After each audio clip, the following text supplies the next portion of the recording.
So I want to talk about Amber Heard and Johnny Depp, the verdict in Depp's defamation suit. I have a different take on it than most people have, I think. But it comes back to lying. It all comes back to lying and the wages of lying. That, lies, they don't go away. And if you don't correct your lies, if you don't speak the truth, the lie will have an effect. And that is really what happened in this trial. So the jury found in favor of Johnny Depp that he was defamed when Amber Heard published under her name an op-ed in the Washington Post that had really been written by the ACLU saying that she was a representative of an abused woman, implying that Depp had abused her. Depp said it destroyed his career. The jury awarded him $15 million. But because of the rules of the state, Virginia, they had to cut it back to about $10 million. So now, luckily, Johnny Depp is a wealthy movie star, so he won't have any personal problems. and Amber Heard also won $2 million because Depp's lawyer said that her claims were a hoax. I have to say, this trial ruined Aquaman for me. I mean, just that thing where Amber Heard pooped in his bed, This is like, I was thinking about Aquaman. I think this is why I don't go swimming in public places. But I watched that movie. All I could remember of that movie, so help me, was Amber Heard's cleavage, and now she's ruined even that. All right. But here's the thing. They were getting their usual right-left thing. So if the right says one thing, the left says the other, and the left says one thing, the right says the other, the left says, this is the death of Me Too, the all-important Me Too movement. And the right says, well, he's now saying Johnny Depp acted heroically, that even though he was a drug addict, and even though he said horrifying, awful things about his wife, at least he stepped forward to defend himself for all mankind, and he didn't beat his wife, and now he's cleared his name. I'm not making a hero out of either of these people. These people have everything. They had everything, and they acted like garbage, and they treated each other like garbage. They had everything in the world that a person could have. They had success and money and people adoring them, and they basically were living this great life, and they just behaved abominably. And I'm sorry, but this is not like a great victory for humankind that Johnny Depp gets $10 million, which he probably doesn't have at this point. The fact is, I watched, I sampled a lot of the testimony, and he did abuse her. I mean, yeah, it was mutual abuse. I mean, even they brought on their marriage counselor. Depp brought her on, and she said they were mutually abusive. They beat each other up. And so Christine Hoff-Sommers writes about this in her book, Who Stole Feminism, that a lot of abuse cases are women hitting men and men hitting them back. And that doesn't turn out so good for the woman. So the woman starts a fight and starts throwing her hands around, and the guy clocks her, and she's the one who gets really hurt. So if the left wants to say, well, it's not fair because he's so much bigger and stronger when he hits her, it's much worse, then my answer to that is, okay, that's why Leah Thomas shouldn't swim in girls' sports. Once you start telling a lie, remember, everything has to fit together. Your philosophy has to make sense because the world makes sense. So once you start telling a lie, that lie comes back. If you're going to say that Leah Thomas can swim with the girls, then Johnny Depp can punch with Amber Heard, right? When you lie, the lie follows you home. I mean, that's the thing. I used to know a private detective. She was a lovely, lovely lady who helped me with my Weiss Bishop novels, the trilogy of detective stories.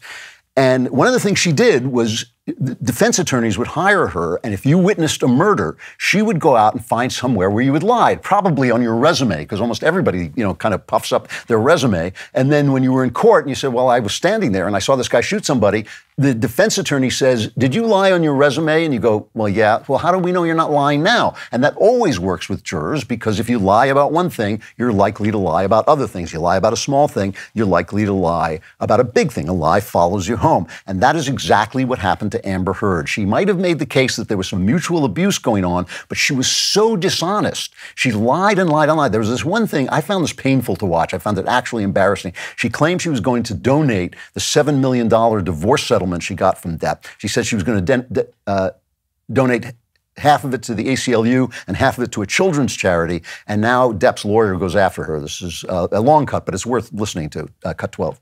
Sitting here today, Ms. Heard, you still haven't donated the $7 million divorce settlement to charity. Isn't that right? Incorrect. I pledged the entirety No, of the Ms. settlement, Hurd, $7 million that's to not my charity, question. and I intend to fulfill those obligations. Ms. Hurd, that's not my question. Please, What was try your to answer question? my question. Sitting here today, you have not donated the $7 million, donated, not pledged, donated the $7 million divorce settlement to charity.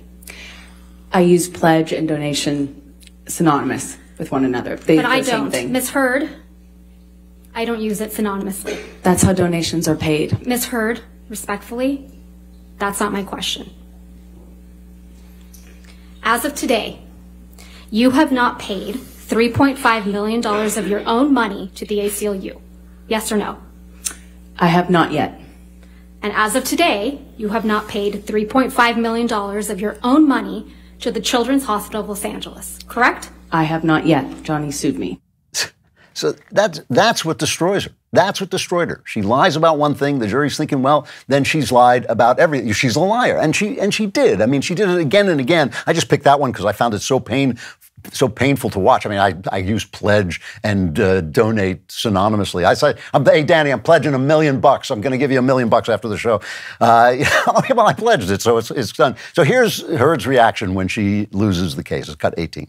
She said, this is a big setback, and it's a big setback for women. It sets back the clock to a time when a woman who spoke up and spoke out could be publicly shamed and humiliated. It sets back the idea that violence against women is to be taken seriously. And this, of course, is what the left is saying. Our friend Michelle Goldberg on Knucklehead Row, the opinion section of the New York Times, a former newspaper, she writes, the explosion of defiant, desperate feminist energy that was Me Too has now been smothered by an even fiercer reaction.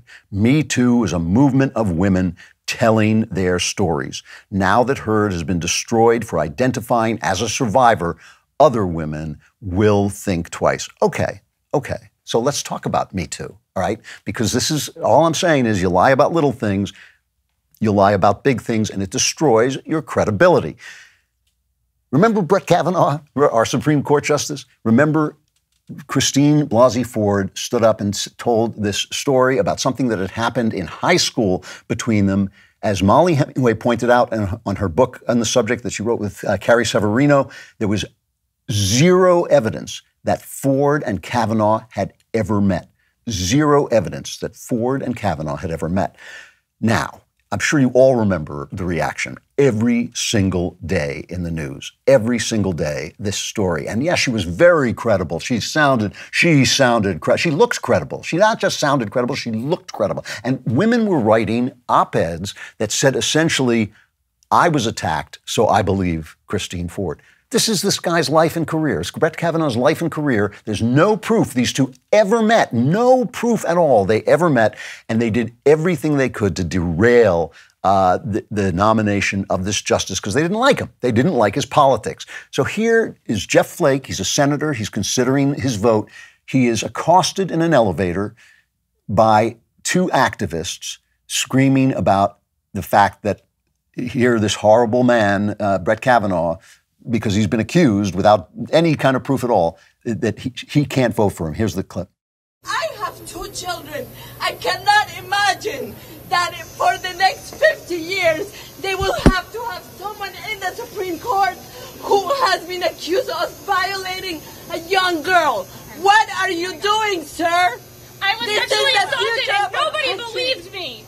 I didn't tell anyone, and you're telling all women that they don't matter, that they should just stay quiet because if they tell you what happened to them, you're going to ignore them.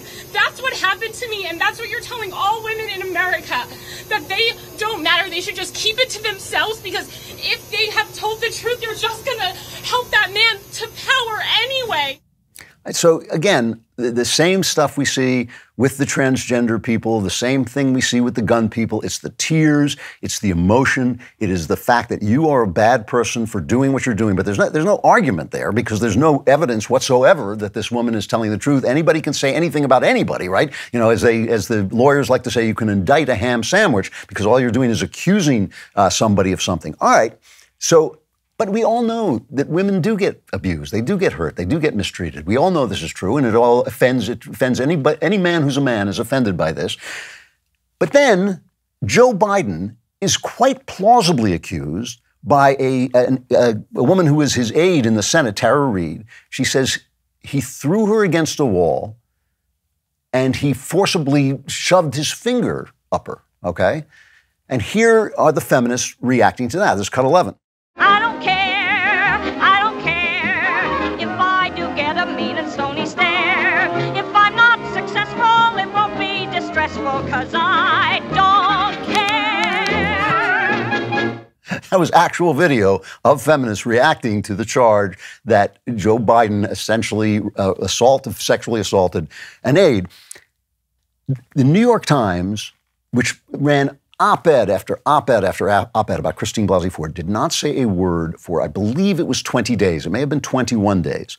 And then on Easter Sunday, when nobody's reading the newspaper, they buried it in that, that enormous Sunday Times. They buried it on page, I don't even know what page it was. It was page like 112B or something like this. They bury the story saying, we don't believe it. We don't believe it. We checked it out. Take our word for it. We don't believe it. Dean Baquet, the then editor of the New York Times, did an interview. Was he operating on a double standard? And he says, well, we didn't, it wasn't being covered, so we didn't cover it. So it wasn't an important story. It wasn't being, in other words, it wasn't in the New York Times, so the New York Times didn't cover it. That was his argument. And his argument was also, well, Brett Kavanaugh was running for, was up for a very important spot, the Supreme Court. Joe Biden was running for president. He was running for president of the United States.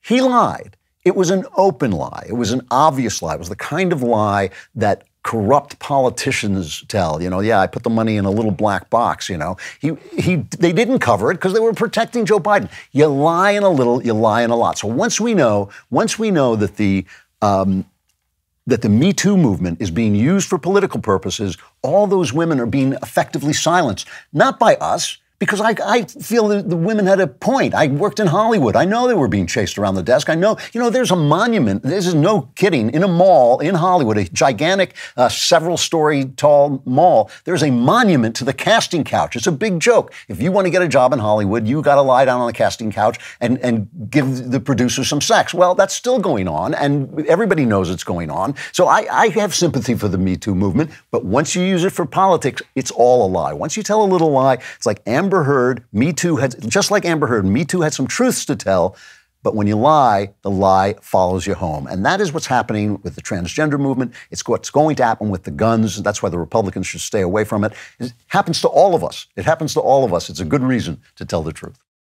For even more Klavan-y goodness, like and subscribe to The Andrew Klavan Show wherever you get your podcasts.